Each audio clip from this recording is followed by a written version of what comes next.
বাংলাদেশ সেনাবাহিনী দেশের শান্তি শৃঙ্খলা রক্ষায় কাজ করে যাচ্ছে বলে জানিয়েছেন সেনাবাহিনী প্রধান জেনারেল ওয়াকারুজ্জামান। সাভার প্রতিনিধির পাঠানো তথ্যচিত্রে থাকছে বিস্তারিত। দুপুরে সাভার ক্যান্টনমেন্ট ফায়ারিং প্রতিযোগিতায় বিজয়ীদের মাঝে পুরস্কার বিতরণ অনুষ্ঠানে যোগ দিয়ে তিনি এই কথা বলেন। সেনাবাহিনী প্রধান তিনি আরো বলেন, আমরা ভেবেছিলাম যে দ্রুত কাজ শেষ করে ক্যান্টনমেন্ট ফিরে যাব, কিন্তু কাজটা দীর্ঘদিন ধরে করে যেতে হচ্ছে। কিন্তু আমরা জানি যে কাজটা বহুদিন ধরে করে যেতে হচ্ছে, তাই আমাদের ধৈর্য রাখতে হবে এবং পেশাদারিত্বের সাথে কাজটি সম্পূর্ণ করতে হবে।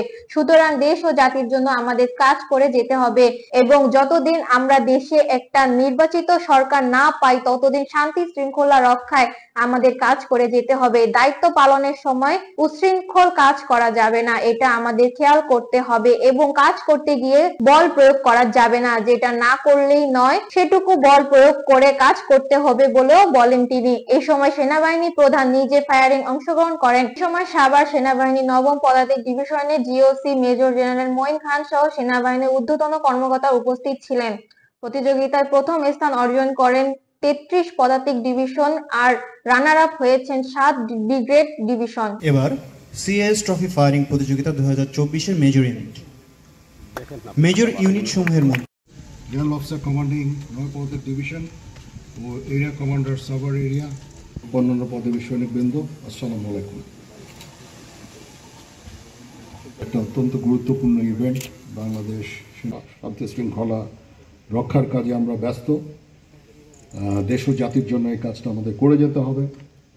আমি প্রথমে মনে করেছিলাম আমরা খুব তাড়াতাড়ি এই কাজটা শেষ করে সেনানিবাসে ফেরত আসতে পারবো, কিন্তু কাজটা দীর্ঘায়িত হচ্ছে। আমি জানি যে আমরা বহুদিন ধরে এই কাজটা করে যাচ্ছি। ধৈর্য রাখতে হবে এবং প্রফেশনালিজমের মাধ্যমে, পেশাদারিত্বের মাধ্যমে কাজটা সম্পন্ন করতে হবে। দেশ এবং জাতি তোমাদের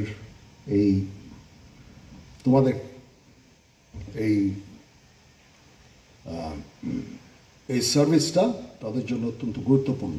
সুতরাং দেশ এবং জাতির জন্য আমাদের কাজ করে যেতে হবে।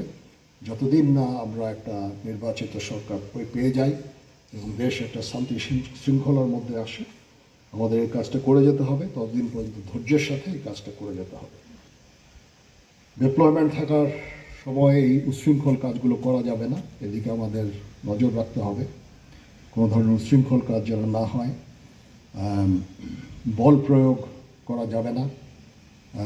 মাঝে মাঝে এই কাজগুলো করতে যেয়ে কিছু বল প্রয়োগ হয়ে যায়, সেগুলো যথাসম্ভব বল প্রয়োগ করতে গেলেও অত্যন্ত একেবারে প্রপোর্শনেট যেন হয় এবং যত কম বল প্রয়োগের মাধ্যমে কাজগুলো করা যায় ততই ভালো। ইনশাআল্লাহ আমরা যদি সবাই একসাথে কাজ করি, আমরা একটা দেশের শান্তি শৃঙ্খলা ফিরিয়ে আনতে পারবো এবং একটা সুন্দর ভালো দেশ পাবো ইনশাআল্লাহ। পরিশেষে এই সুন্দর